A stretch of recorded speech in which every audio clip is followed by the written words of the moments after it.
Então, eu peço que você que não curtiu ainda o vídeo aqui, clique em curtir, clique aí no joinha, no gostei, para ajudar esse vídeo a ter mais relevância, isso é importante. Peço que você compartilhe ele para mais pessoas virem aqui participar conosco. O Congresso Nacional se prepara para iniciar os debates sobre a nova rodada do auxílio emergencial. Parlamentares tanto da base governista quanto da oposição falam em um prazo de até 2 semanas entre a proposta do governo chegar e ser aprovada.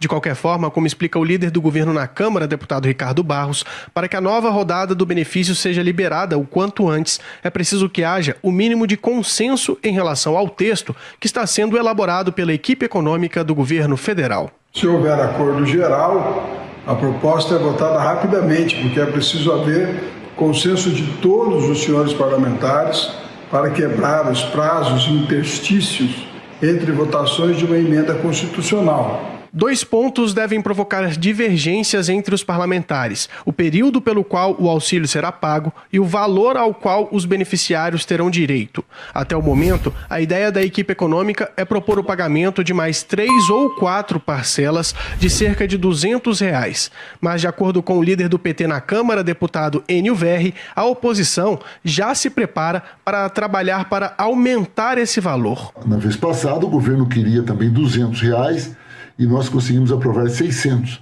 A expectativa do PT e dos partidos de oposição é que volte a ser R$600. Por isso, vamos trabalhar fortemente para que o valor de R$600 seja aprovado. E eu não tenho dúvidas, se aprovado na Câmara, será aprovado também no Senado. A questão, como lembra o líder do governo no Congresso, o senador Eduardo Gomes, é que se o parlamento aumentar o valor do auxílio, o governo não terá condições de pagá-lo respeitando o teto de gastos, o que pode acabar travando o debate e atrasando o início da nova rodada do benefício. É preciso entender qual é a possibilidade de atendimento para que seja mantido o teto do gasto, para que se compreenda toda a emergência que vem sofrendo o orçamento do país nesse último ano. Por isso eu tenho certeza que nós faremos exatamente aquilo que sair do bom senso da discussão. O líder do Democratas na Câmara, deputado Efraim Filho, acredita que o maior desafio é achar espaço no orçamento para a retomada do auxílio. E é por isso que a proposta do governo, se vier por medida provisória, já terá efeito imediato e tenho a convicção de que o Congresso terá a capacidade de mantê-la. Se a opção for ser por PEC, demorará um pouco mais, porque tem que ser aprovado em 2 turnos em ambas as casas, e isso pode levar aí mais de 1 mês, mesmo que seja em regime de urgência. A expectativa é que o governo federal envie ao Congresso a proposta que estabelece a nova rodada de pagamentos do auxílio emergencial já nos próximos dias, logo após o feriado do Carnaval. De Brasília, Antônio Maldonado.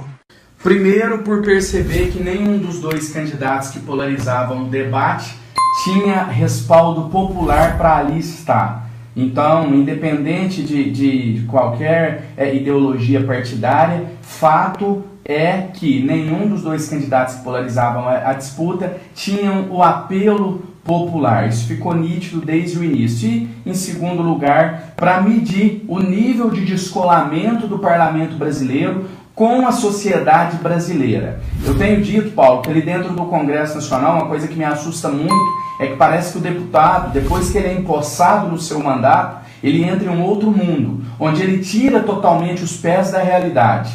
As vozes que vêm das ruas não fazem qualquer diferença ali dentro. Ora, Janones, então você está defendendo que a eleição para a presidência da Câmara fosse direta, que o povo escolhesse? Não, não é isso. Mas eu disse no lançamento da minha candidatura e vou repetir aqui para você, que se a gente vivesse em um país com uma democracia consolidada, a opinião popular era para, no mínimo, ter algum peso ali. Era para ela influenciar no voto de alguns parlamentares, pelo menos. E não foi o que aconteceu. Então, esse nível de descolamento ele é preocupante. Eu não acredito em uma democracia sem a participação popular. Citei no dia do meu discurso ao qual você se referiu a frase histórica de Abraham Lincoln, quando ele definiu democracia como um regime sendo do povo para o povo e com o povo. Então, se você despreza a opinião popular, você já não está mais falando em um regime de fato democrático. Então, a minha candidatura tinha esse objetivo. E nesse sentido, eu acho que nós conseguimos êxito. Nós conseguimos escancarar para o Brasil o descolamento da classe política com os anseios da população e nós conseguimos também dar visibilidade às nossas lutas, às nossas bandeiras. O saldo foi positivo. Rodrigo, antes de responder de forma direta e objetiva a sua pergunta, eu quero só fazer uma observação sobre isso que você colocou da polarização direita versus esquerda. A gente não pode ser hipócrita, o debate ideológico, ele cabe, ele é salutar e ele deve existir em qualquer regime democrático.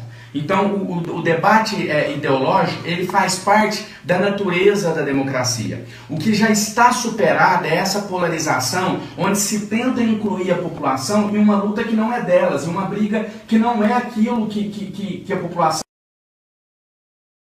quer e deve participar. Vamos dar um exemplo claro do que eu estou querendo dizer.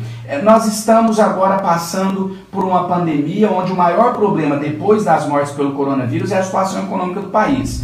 E eu tenho dito isso várias vezes, que a fome no nosso país está voltando como ela foi em meados dos anos 90, de uma maneira muito grave, muito preocupante. Eu não sou deputado de gabinete, eu fico nas ruas, eu ouço as pessoas, tenho viajado, agora devo intensificar uma agenda de viagens pelo país, e a gente tem mostrado, até uma emissora de TV mostrou isso recentemente em uma reportagem também, que a fome tem voltado, nunca deixou de ser um problema, mas voltou a ser um problema, eu diria que mais grave no nosso país, com mais destaque.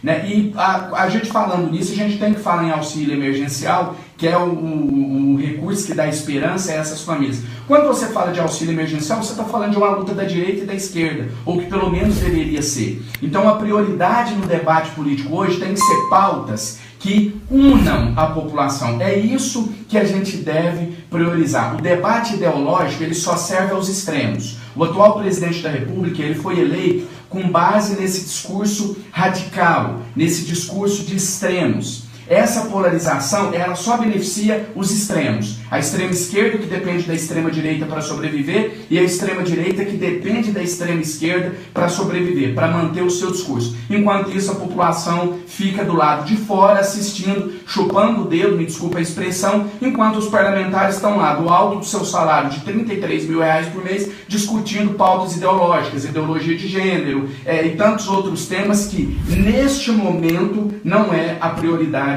para o nosso país, para o nosso povo. Em relação aos meus projetos para 2022, eu te confesso, sem nenhum tipo de ironia, nem querendo, fugindo do debate, não é ficar em cima do muro, mas eu acho que seria até desrespeitoso com o meu eleitor eu fazer política nesse momento. Vou pensar em 2022, no final do ano eu começo a pensar sobre o próximo passo. A única coisa que eu já tenho como definida é que eu não vou sair da vida pública, vou me candidatar novamente nas eleições do ano que vem. Agora, tenho total consciência do meu lugar, sou um deputado de primeiro mandato, tenho os pés no chão, mas ao mesmo tempo não descarto disputar nenhum cargo eletivo. Quem vai dizer isso são as vozes das ruas, as pesquisas de intenções de voto que vão determinar a que eu vou me candidatar nas próximas eleições.